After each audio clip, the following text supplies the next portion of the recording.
Come on ஒண்ணு south Africa டீமை பத்தி சொல்லுங்க. சொல்லிட்டா போதே 300 பருத்தி வீரர்கள் படத்துல வர்ற காட்சி தான் அந்த சவுத் ஆப்பிரிக்கா டீம். நல்லா சண்டை போடுவாங்க. சண்டை போட்டுட்டு கடைசியில தோத்துட்டு எல்லாம் இறந்துருவாங்க. அதே தான் சவுத் ஆப்பிரிக்கா. எல்லா டீமும் கூட சண்டை போடுவாங்க. வின் பண்ணாங்க. ஜெயிச்சுட்டு போயிட்டு ஃபைனல் கிட்ட போயிட்டு தோத்துருவாங்க. இல்லை செமிஃபைனல் போய் தோத்துருவாங்க. இது அவங்க டீம்ல வழக்கப்பான ஒரு சூனியான்னு சொல்லுவாங்க. இவங்க எந்த டீம் கூட கூட அடிப்பாங்க. இந்த டீமை பார்த்தா அந்த அவெஞ்சர்ஸ் படத்துல ஆளை இறக்க வச்ச மாதிரியே இருக்கும். அவெஞ்சர்ஸ் படத்துல கேப்டன் அமெரிக்கா, தாரு, அயன்மேன் மாதிரியே எல்லாரும் இருப்பாங்க. சூப்பர் ஹீரோ டீம் இது. ஆனா எல்லா சூப்பர் ஹீரோ வாழ்க்கையில வின் பண்ணுவாங்க, படத்துல வின் பண்ணுவாங்க. ஆனா இவங்க மட்டும் வின் பண்ணதே இல்லை. 1992ல ஆரம்பிச்சதுங்க அந்த கதை. 2024 வரைக்குமே தோல்விகள் மட்டுமே பார்த்தா சவுத் ஆப்பிரிக்கா. ஃபாரின் பிளேயர்ஸ்லேயே பிடிச்ச ஒரே டீம்னு பார்த்தோன்னா சவுத் ஆப்பிரிக்கா டீமில் அதிக ஃபாரின் பிளேயர்ஸ் இந்தியாவில் இருக்கிறவங்க எல்லாருக்குமே சவுத் ஆப்பிரிக்கா பிளேயர்ஸ் ரொம்ப பிடிக்கும்.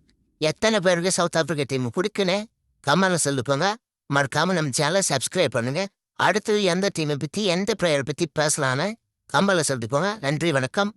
மீண்டும் பார்க்கலாம்.